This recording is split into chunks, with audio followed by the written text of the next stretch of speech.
বুঝি না মানছি কি আমার লগে কোনো রেডু মেডু ফিট করে রাখছেনি, আমি মনে মনে কোনো কথা কইলে হইলে মানছি বুঝ জ্বালায়।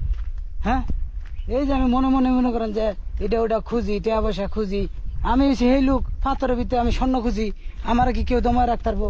আর তারা যাতে শুনলে আমি কিছু করতে পারতাম না।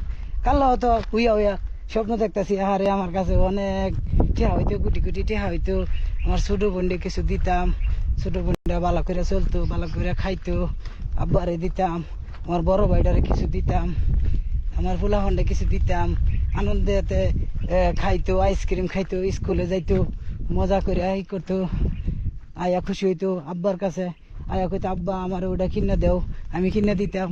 এখন আমার আয়া কয় আব্বা ওটা কিনা দেও, আমি কিনা দিতারি না। এর লেগে মনে করেন যে সমস্যা।